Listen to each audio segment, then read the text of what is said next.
क्या डायनासोर लाखों साल में नहीं बल्कि सिर्फ कुछ घंटों में खत्म हो गए थे? एक नई स्टडी ने 6.6 करोड़ साल पुराने उस रहस्य पर नया दावा किया है जिसने पूरी दुनिया को चौंका दिया है। आखिर ऐसा क्या हुआ था कि धरती पर राज करने वाले सबसे ताकतवर जीव देखते ही देखते खत्म हो गए? आइए जानते हैं इस वीडियो के जरिए।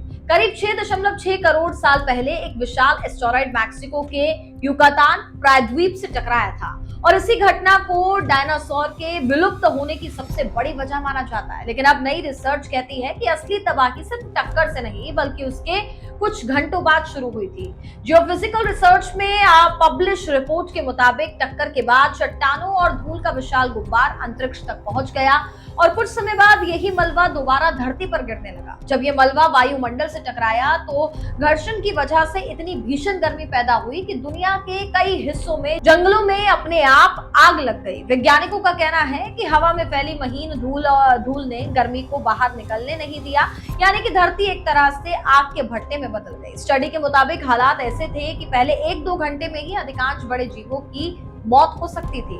अब तक माना जाता था कि एस्टेरॉयड टकराने के बाद धूल और धुएं ने महीनों या फिर सालों तक सूरज की रोशनी रोक दी। इससे धरती ठंडी हो गई, पौधे नष्ट हुए, फूड चेन टूट गई और धीरे धीरे डायनासोर खत्म हो गए। लेकिन नई स्टडी बताती है कि शुरुआती घंटों में फैली भीषण गर्मी और वैश्विक जंगलों की आग ने तबाही की रफ्तार पहले की सोच से कहीं ज्यादा तेज कर दी थी।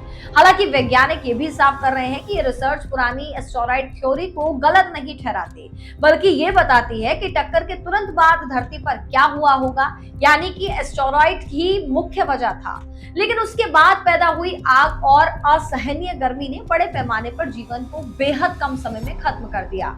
यानी कि 6.6 करोड़ साल पहले धरती पर आई तबाही शायद हमारी कल्पना से भी ज्यादा तेज और भयावह थी।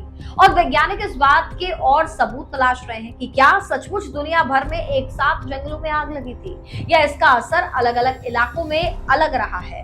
अगर ये साबित होता है तो डायनासोर के अंत की कहानी को देखने का नजरिया काफी बदल सकता है। इस रिसर्च की एक और दिलचस्प बात यह है कि वैज्ञानिकों ने कंप्यूटर मॉडल की मदद से ये समझने की कोशिश की कि एस्टेरॉयड टकराने के बाद पृथ्वी का वातावरण कितनी तेजी से बदलता होगा। इस मॉडल से संकेत मिले हैं कि अंतरिक्ष में उछला मलबा जब दोबारा से धरती पर लौटा तो उसने लगभग पूरी दुनिया के आसमान को तपते हुए कणों में भर दिया। इन कणों से पैदा हुई गर्मी इतनी ज्यादा थी कि कई इलाकों में जंगलों में आग लगने की स्थिति बन गई। हालांकि शोधकर्ता ये भी मानते हैं कि इस पूरी प्रक्रिया को और बेहतर ढंग से समझने के लिए भविष्य में और अध्ययन की जरूरत होगी। इसलिए इस नई स्टडी को डायनासोर के विलुप्त होने की कहानी में एक अहम कड़ी माना जा रहा है, ना कि क्लाइमैक्स।